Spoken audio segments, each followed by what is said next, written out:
नमस्कार। हम इस समय इतिहास के माध्यम से अफगानिस्तान के बैकग्राउंड को समझने की कोशिश कर रहे हैं, उसके कैरेक्टर, उसकी स्थिति को समझने की कोशिश कर रहे हैं। तो चलिए हम आगे बढ़ते हैं। अब अफगानिस्तान की डोर मोहम्मद दाऊद खान के हाथ में थी, लेकिन इस बार दाऊद खान अपने आप को राजा न कह के राष्ट्रपति कहा और देश का नाम रिपब्लिक ऑफ अफगानिस्तान। देखने और सुनने में तो अच्छा लग रहा था कि अब अफगानिस्तान का गणतंत्र यानी रिपब्लिक की स्थापना हो चुकी है, लेकिन वास्तव में दाऊद ने न्यायालय, पार्लियामेंट, इन सब को खत्म कर दिया था और एक डिक्टेटर की भूमिका में आ गया था। उधर जाहिर शाह ने इस स्थिति को एक्सेप्ट कर लिया और इटली चले गए। दाऊद एक डिक्टेटर होने के बावजूद भी दाऊद शाह ने अफगानिस्तान के कुछ बड़े अच्छे सोशियो इकोनॉमिक बदलाव किए, जैसे बैंकों को नेशनलाइज कर दिया।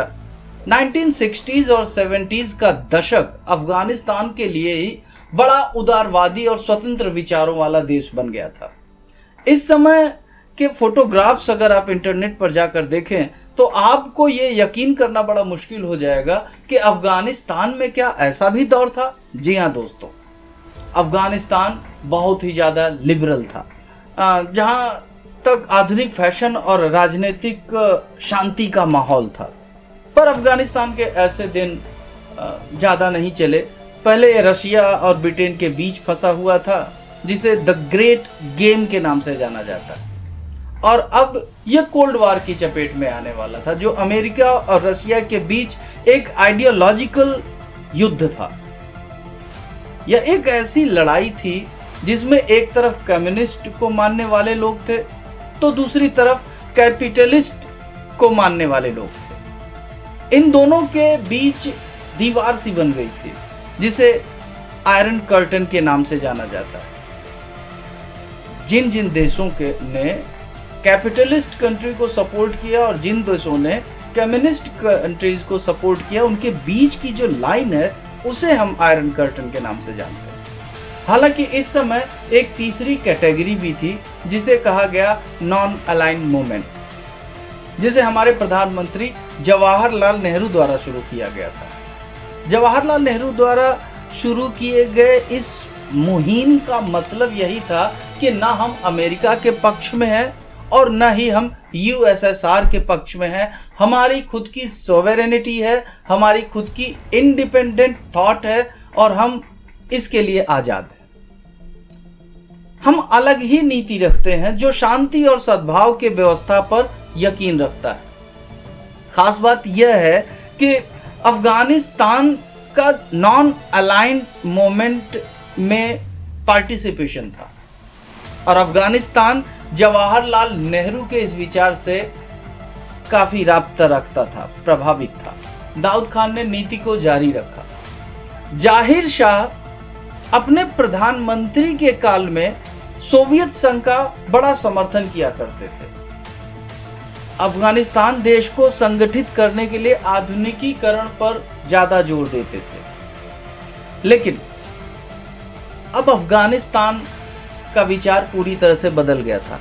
अब अफगानिस्तान सोवियत संघ के विचारों पर नहीं चलना चाहता था, बल्कि अपना एक इंडिपेंडेंट आइडेंटिटी देखना चाहता था और इसके लिए वो भारत की तरफ देख रहा था। अफगानिस्तान की कम्युनिस्ट पार्टी पीडीपी दो फैक्शंस में डिवाइड हो गई एक ही साल के अंदर। दाऊद खान ने इस नीति को जारी रखा। जाहिर शाह के समय में जब ये प्रधानमंत्री हुआ करते थे तो सोवियत संघ का काफी समर्थन इन्हें मिला हुआ था और अफगानिस्तान को संगठित करने में और मॉडर्नाइज करने में ये रशिया का काफी सपोर्ट लेते थे, यूएसएसआर का काफी सपोर्ट लेते थे। बट अब धीरे धीरे ये अपनी एक इंडिविजुअल इंडिपेंडेंट आइडेंटिटी चाहते थे और इसके लिए इनको भारत एक सही रास्ता दिखा। अब दौर चल रहा है 1977 का। इसमें दाऊद ने अपनी एक नई पार्टी बनाई जिसका नाम था नेशनल रिवोल्यूशनरी पार्टी और एक नया संविधान लेकर आए, जिनमें 3 मेन फीचर्स थे। एक इस्लाम नेशनलिज्म और दूसरा सोशलिज्म। इस चीज से वो कट्टरपंथी इस्लाम को खुश करने की कोशिश कर रहे थे। अफगानिस्तान पर काफी प्रभाव रखते थे ये जो कट्टरपंथी, इसलिए इनको खुश रखना काफी जरूरी था। लेकिन इन्हें कम्युनिस्ट पार्टी के जो दो पार्ट हुए थे, इन सबसे काफी ज्यादा डर लगने लगा और ये उस कम्युनिस्ट पार्टी के बड़े कद्दावर नेताओं का असैसिनेशन कराना शुरू कर दिए, मारना शुरू करा दिए, जो कि इस कट्टरपंथी अप्रोच और इनको सपोर्ट के खिलाफ उदारवादी या लिबरल नेता थे। 1977 में 1977 में दाऊद ने अपनी एक नई पार्टी बनाई, नेशनल रिवोल्यूशनरी पार्टी, और एक नया संविधान लेकर आया जिनमें 3 मेन फीचर्स थे। इसमें पहला जो फीचर था उसमें इस्लाम नेशनलिज्म और सोशलिज्म यानी कि कट्टरपंथी इस्लाम को सपोर्ट करना था।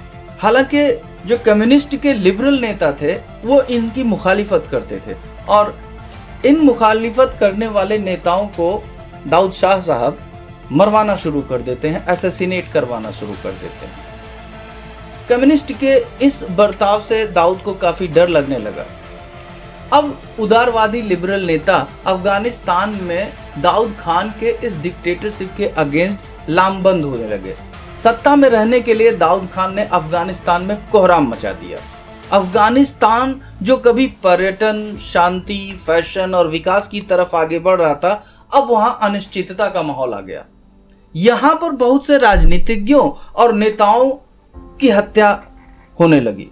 इसी कड़ी में 1978 में एक कम्युनिस्ट लीडर जो कि काफी पॉपुलर थे, उनको भी असैसिनेट करवा दिया जाता है, मरवा दिया जाता है। और यह घटना अफगानिस्तान में एक ट्रिगर का काम कर जाती है। दाऊद शाह के खिलाफ अब अफगानिस्तान में ज्यादा लोग लामबंद होने लगे। दाऊद के खिलाफ तख्ता पलट कर दिया गया, कू कर दिया गया और इनकी हत्या हो जाती है पूरे परिवार के साथ। इस रिवॉल्यूशन को साउर रिवॉल्यूशन के नाम से जाना जाता है।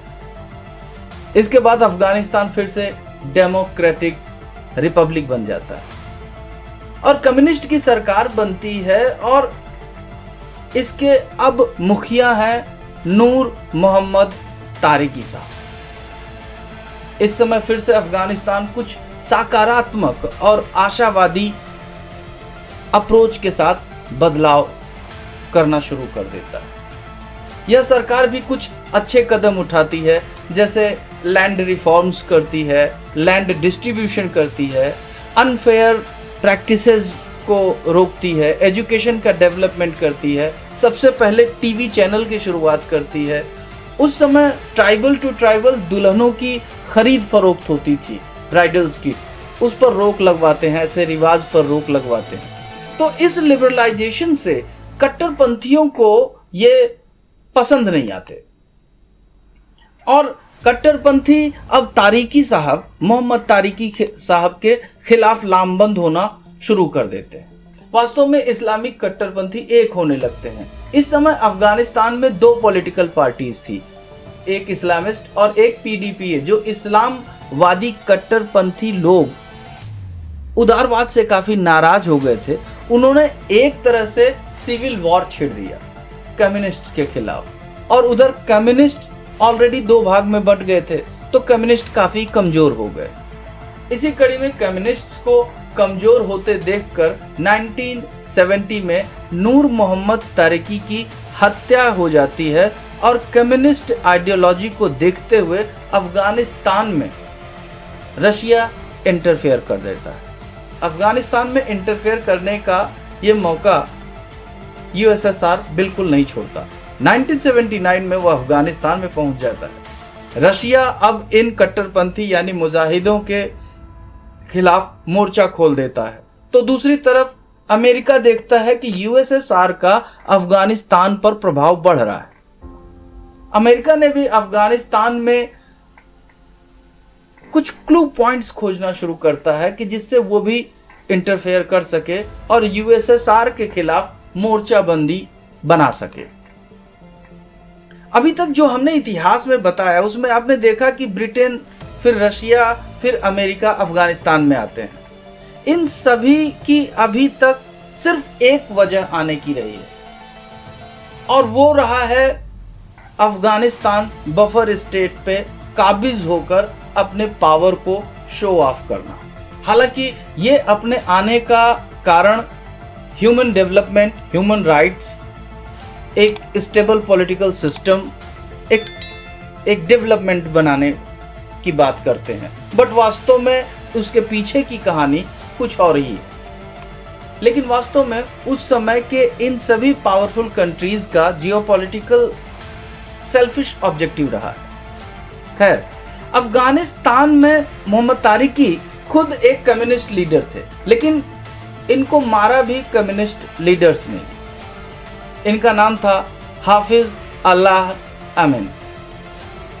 हाफिज ने पहले इन्हें अरेस्ट किया, तारिकी को, और फिर असैसिनेट कर दिया। इस समय कम्युनिस्ट और इस्लामिस्ट के बीच आपसी झड़प बढ़ती जा रही थी। ठीक इसी समय अफगानिस्तान के पड़ोसी ईरान भी एक क्रांति से गुजर रहा था, जिसे कहा जाता है ईरानियन रेवोल्यूशन। 1979 में यह हो रहा था। वास्तव में देखें तो ईरान की जो सिचुएशन थी वो काफी कुछ सिमिलर थी अफगानिस्तान से। एक तरफ इस्लामिस्ट थे तो दूसरी तरफ कम्युनिस्ट और लेफ्टिस्ट थे। ईरान के राजा मोहम्मद रेजा पहलवी लिबरलिज्म और सेक्युलरिज्म पर विश्वास रखते थे, और उन्होंने अपने देश के लिए बहुत सोशियो इकोनॉमिक डेवलप किए थे, जैसे रेलवे स्टेशन का डेवलपमेंट करना। और सेम टाइम इनके अंदर एक बहुत बड़ी कमी भी थी, वो थी सत्ता की। ये बहुत बड़े लालची थे मोहम्मद रेजा साहब। इसी सत्ता के लालच में आकर उन्होंने अपोजिशन के कई लीडर्स को मरवाया और अपोजिशन की आवाज़ों को दबा दिया। जो पॉलिटिकल पार्टीज थे उनको आउटला कर दिया, पार्लियामेंट को डिसमिस कर दिया, और इन सब के खिलाफ लोगों में गुस्सा आ गया और एक रिवॉल्यूशन हुआ और इन्हें बर्खास्त कर दिया जाता है और इस्लामिस्ट टेक ओवर कर लेते हैं। ईरान में ऐसा देखकर अफगानिस्तान के कम्युनिस्ट नेता हाफिज अल्लाह अमीन को यह डर लगा कि कहीं अफगानिस्तान में भी इस्लामिस्ट अफगानिस्तान को टेक ओवर न कर ले। इस चीज को ध्यान देने के लिए, इस चीज के अगेंस्ट, इस चीज को कंट्रोल करने के लिए उन्होंने रिलीजियस कंजर्वेटिव्स को अपीज करना शुरू कर दिया। अपीज का मतलब कि हमारे यहाँ के कट्टरपंथी अगर हमारे सपोर्ट में होंगे तो हमारा कम्युनिस्ट भी बचा रहेगा, अप्रोच बचा रहेगा, और रिलीजियस सपोर्ट भी मिल जाएगा। और इसलिए उन्होंने क्या किया कि ढेर सारी मस्जिदें बनवानी शुरू कर दी। अपने स्टेटमेंट्स में अल्लाह और कुरान इन सब की बातें करना शुरू कर दिए और रिलीजियस वर्ड्स यूज़ करना शुरू कर दिए। कुरान की कापी डिस्ट्रीब्यूट कराने लगे, और यह सब कम्युनिस्ट होने के बावजूद ये रिलीजियस जो कट्टरपंथी थे उनको अपीजमेंट करने की कोशिश में कर रहे थे कि जिससे इस्लामिस्ट का भी सपोर्ट इनको मिल जाए और इनकी सरकार न गिरे। लेकिन जनता इन्हें बिल्कुल भी पसंद नहीं करती थी, क्योंकि इनका नेचर कुछ साइको टाइप का था, और जब कभी मूड में होते, कभी गुस्से में होते, तो जनता इन पर ज़्यादा यकीन नहीं करती थी। ये जो सारे लीडर्स हुए, चाहे वो तारिकी हो, चाहे वो फैजुल्लाह अमीन हो, या जो भी हो, इनके अंदर एक सत्ता और शक्ति का लालच देखा जा सकता है, जिसमें अफगानिस्तान की शांति को भी परवान चढ़ा सकते थे, यहाँ तक कि ये अपने उसूलों तक को दरकिनार कर सकते थे। डिक्टेटर्स की एक खास बात होती है कि वह सत्ता और शक्ति को बनाए रखने के लिए किसी भी तरह का एक्सक्यूज दे सकते हैं, किसी भी तरह की बात कर सकते हैं, किसी भी हद तक जा सकते हैं, फिर चाहे उनका खुद का अप्रोच ही क्यों ना हो। उनका मेन ऑब्जेक्टिव ही शक्ति बनाए रखना है, फिर चाहे वो स्टालिन हो, चाहे हाफिज अल्लाह अमीन हो, ही चाहे कोई भी हो। 1979 में जब अफगानिस्तान को इस्लामिस्ट ने टेक ओवर कर लिया तो रशिया को इंटरवीन करने का एक मौका मिल गया, और रशिया ने अपनी सेनाएं अफगानिस्तान में भेज दी और एक ऐसा षड्यंत्र रचा जिसे ऑपरेशन स्टार ट्रिपल के नाम से जाना जाता है, और हाफिज अल्लाह अमीन को मरवा देते हैं। जो आइडियोलॉजिकल रीजन था उसमें कम्युनिस्ट आइडियोलॉजी बदनाम हो रही थी, क्योंकि कम्युनिस्ट ऑर्थोडॉक्स का सपोर्ट ले रहे थे और कमजोर पड़ रहे थे कम्युनिस्ट अफगानिस्तान में। और लगातार हाफिज अल्लाह अमीन के शासन में कम्युनिस्ट कमजोर हो रहे थे। वहीं दूसरा पॉलिटिकल रीजन ये था कि अमेरिका और रशिया के बीच चल रहे कोल्ड वॉर में अफगानिस्तान यूएसएसआर में अपना डोमिनेशन क्रिएट करना चाहता है, तो एक और देश अफगानिस्तान के कम्युनिस्ट की आइडियोलॉजी में शामिल हो जाएगा और अमेरिका के अगेंस्ट मिडिल ईस्ट और सेंट्रल एशिया पर नजर रखने के लिए इन्हें एक बेस लाइन मिल जाएगी। इसी कड़ी में हाफिज अल्लाह अमीन को मरवाने के बाद कारमेल अफगानिस्तान के हेड बना दिए जाते हैं, जो कि ईरान में चल रहे साउर रेवोल्यूशन के काफी फेवर में थे, सपोर्टर थे। कारमेल साहब के आते ही अफगानिस्तान का फ्लैग कम्युनिस्ट फ्लैग से में बदल जाता है। इस फ्लैग की शुरुआत के साथ कई पॉलिटिकल प्रिजनर्स को माफ कर दिया जाता है, रिहा कर दिया जाता है और वादा किया जाता है कि अब यहाँ पर शांति बनी रहेगी। 1980 में नए संविधान बनाने का इन्होंने वादा किया, जिसमें इन्होंने कहा कि फ्रीडम होगा, आपको राइट टू फ्रीडम होगा, राइट टू लिबर्टी होगी, राइट टू रिलीजन होगा, तो राइट टू लाइफ होगा। ये सारे फंडामेंटल राइट्स हम अपने कॉन्स्टिट्यूशन में जो ला रहे हैं उसमें देंगे। जो इन्होंने वादे किए उससे फाइनली ये लगने लगा कि अफगानिस्तान में अब शांति आ जाएगी और अफगानिस्तान विकास के रास्ते पर फिर से आगे बढ़ेगा। लेकिन दूसरी तरफ अमेरिका को अफगानिस्तान के अंदर यूएसएसआर का बढ़ता ये प्रभाव कैसे हजम हो सकता था। इसके साथ साथ यूएसएसआर वियतनाम, इथियोपिया, यमन जैसे कई देशों में अपना इन्फ्लुएंस और अमेरिका के खिलाफ सपोर्ट करता नजर आ रहा था।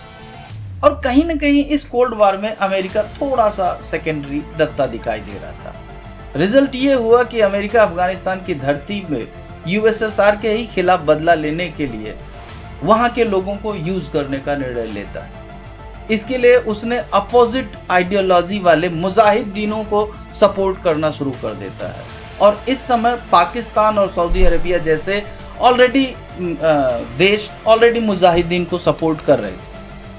इस तरह से अब अफगानिस्तान में रशिया और अमेरिका की एंट्री हो चुकी है कोल्ड वॉर को बेस लेकर। अब आगे कोल्ड वॉर खत्म होने के बाद अफगानिस्तान किन किन चैलेंजेस से जूझता है और अमेरिका को फिर से रास्ता मिल जाता है अफगानिस्तान में इंटरफेयर करने का, और करंट सिचुएशन में आज अफगानिस्तान से अमेरिका बाहर जा चुका है। इस कहानी को हम नेक्स्ट सीरीज में तफसील से जानेंगे। तब तक हमारे साथ बने रहिए। नमस्कार।